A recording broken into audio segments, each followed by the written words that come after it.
ہم 2 بہن بھائی تھے اور اماں کو ہماری شادی کی فکر ستانے لگی، تو میں نے اماں سے کہا کہ آپ بھائی کی شادی کر دیں، اس کے بعد میری شادی کی فکر کرنا۔ اماں نے بھائی سے بات کی تو بھائی نے انکار کر دیا، لیکن پھر ایک دن اماں نے بھائی کی زبردستی شادی اپنی بھانجی سے کر دی۔ شادی کی پہلی رات گزری تو اچانک اگلی صبح بھابھی چیختی چلاتی دروازہ کھول کر اندھا دھند بھاگتی باہر آئیں۔ بھابھی کا ہاتھ اور پاؤں کانپ رہے تھے اور سارا جسم سٹ پڑ گیا تھا اور ان کی طبیعت بگڑتی جا رہی تھی۔ میں نے بھابھی سے پوچھا کہ کیا ہوا؟ وہ بولی، جلدی کرو، مجھے ڈاکٹر کے پاس چلنا ہے، میرے ہاتھ پاؤں کام نہیں کر رہے۔ بھابھی چلاتے ہوئے بولی تو میں نے جلدی جلدی ڈرائیور کا بندوبست کیا۔ تھوڑی ہی دیر میں گاڑی ہمارے گھر کے باہر کھڑی تھی۔ میں بھابھی کو لے کر ہسپتال گئی۔ بھیا اس وقت سو رہے تھے، اس لیے ہم انہیں ساتھ لے کر نہیں آئے تھے۔ ڈاکٹر نے بھابھی کا چیک اپ کیا اور بتایا کہ کوئی خاص بات نہیں ہے، بس معمولی سی ٹھنڈ لگ گئی ہے، آپ تھوڑے دن آرام کریں، سب ٹھیک ہو جائے گا۔ کھانے پینے کی پرہیز بھی بتا دی۔ میں بہت حیران تھی کہ آخر اتنی معمولی سی سردی پر بھابھی نے آسمان سر پر اٹھا لیا، اور اگر کل کو یہ زیادہ تکلیف پر کیا کریں گی؟ خیر ہم لوگ گھر آ گئے۔ امی کو بھی یہ واقعہ کچھ اچھا نہیں لگا کہ معمولی سی سردی پر بہو ہسپتال پہنچ گئی تو سردیوں میں اس کا کیا بنے گا۔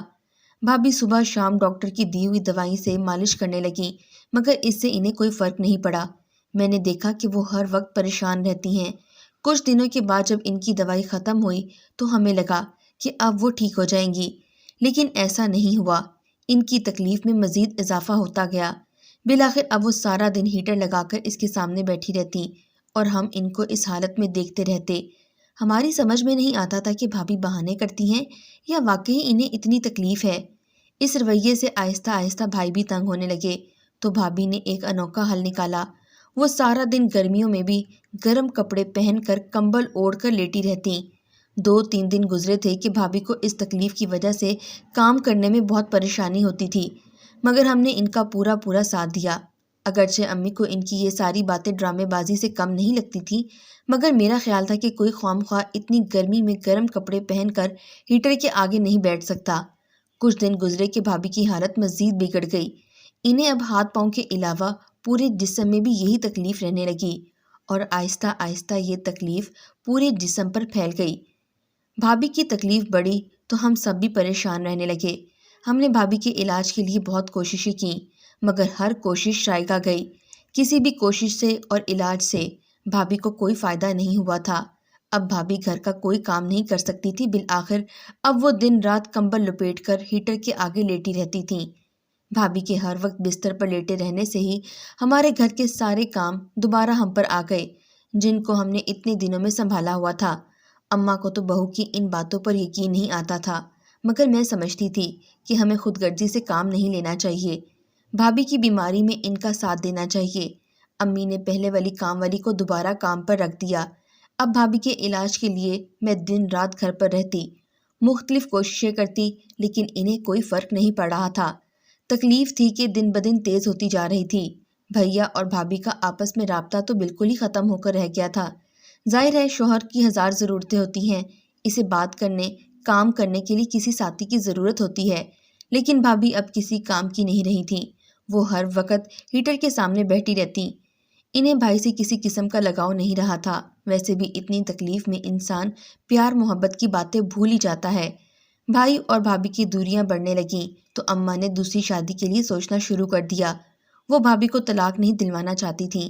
ویسے بھی بھابھی کے گھر والوں کے حالات اتنے اچھے نہیں تھے۔ جب بھابھی کو اماں کے ارادوں کا علم ہوا تو وہ ہاتھ جوڑنے لگیں، بولی، میں بہانے نہیں کر رہی، میرا یقین کیجیے، آپ بھلے اپنے بیٹے کی دوسری شادی کروا دیں، کیونکہ میں کسی بھی قسم کے حقوق ادا کرنے سے قاصر ہوں، لیکن مجھے طلاق مت دلوائیں۔ میں اس گھر کے بغیر بے گھر ہو جاؤں گی، میرا کوئی آسرا نہیں رہے گا۔ آپ کا گھر، آپ کی چھت میرے لیے بہت بڑی پناہ ہے۔ امی نے جب بھابھی کی یہ باتیں سنی تو ارادہ کر لیا کہ واقعی بہو بہانے نہیں کر رہی۔ اگر وہ بہانے ہی کرتی تو پھر دوسری شادی کے لیے اپنے شوہر کو اجازت کیوں دیتی؟